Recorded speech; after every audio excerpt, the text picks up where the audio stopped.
दामाद से कहा। दामाद ने कहा आप दुखी मत होइए, ये सब उस डंडी साधु के श्राप के कारण हुआ है। अब तो वो डंडी साधु के हमारे कष्ट दूर करे। दामाद के वचन सुनकर व्यापारी डंडी साधु की तलाश में चल। कुछ देर ढूंढने के बाद एक वृक्ष के नीचे डंडी साधु के रूप में सत्यनारायण भगवान मिले। व्यापारी ने डंडी साधु को चरणों में गिरकर क्षमा मांगी। डंडी साधु स्वरूप में सत्यनारायण भगवान बोले, हे मणि, तो तूने झूठ बोलने के कारण तुझे दंड दिया। तूने बार बार मेरी पूजा करने के लिए कहा, लेकिन कभी पूजा नहीं की। व्यापारी ने तब हाथ जोड़कर कहा, हे भगवान, आप तो तीन दुखों को दूर करने वाले, मेरी इस गलती को क्षमा करें। आपके रूप को तो ब्रह्मा भी नहीं जान पाए, फिर भला मैं अज्ञानी कैसे आपकी लीला को समझ सकता। आप जीवन में कभी झूठ नहीं बोलेंगे। सत्यनारायण भगवान का व्रत पूजा आप मुझ पर कृपा करके व्यापारी क्षमा आसना सुनकर ने क्षमा कर दिया। उसी समय व्यापारी की नाक को बेलपत्र से गंधा हो गई और व्यापारी ने अपने सेवकों के साथ अगले दिन श्री सत्यनारायण भगवान की पूजा की और सबको प्रसाद बांटकर स्वयं प्रसाद ग्रहण किया।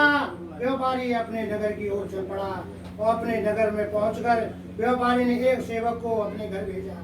सेवक ने लीलावती को सूचना दी और उसी समय लीलावती कलावती दोनों सत्यनारायण भगवान की पूजा कर रही थी। पति और दामाद को लौट आने के समाचार सुनकर लीलावती ने पूजा पूरी करके प्रसाद ग्रहण करके बाद लीलावती ने कहा, बेटी मैं नदी के किनारे जा रही हूँ, तू भी प्रसाद लेकर शीघ्र आ जाना।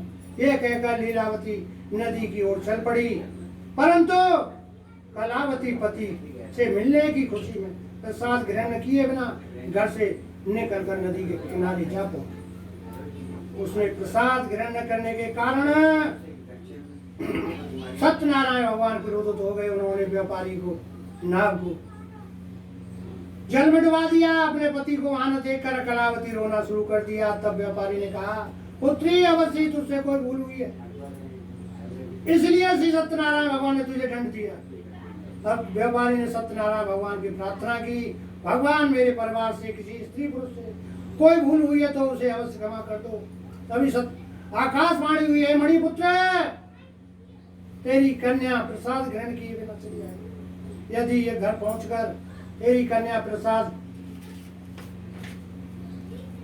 ग्रहण करे और पति के दर्शन होंगे। कलावती ने वैसा ही किया। उसके प्रसाद ग्रहण कर वापस लौटी। तब नाव जल से ऊपर आ गई। दामाद को सुरक्षित नदी से निकाल लिया। घर लौटकर व्यापारी ने अपने पर्वत के साथ मिलकर विधि विधान अनुसार सत्यनारायण भगवान की पूजा की। उसके बाद सभी की इच्छा पूरी हुई। बोलो श्री सत्यनारायण भगवान की जय। राधे अलवेली सरकार।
पवित्र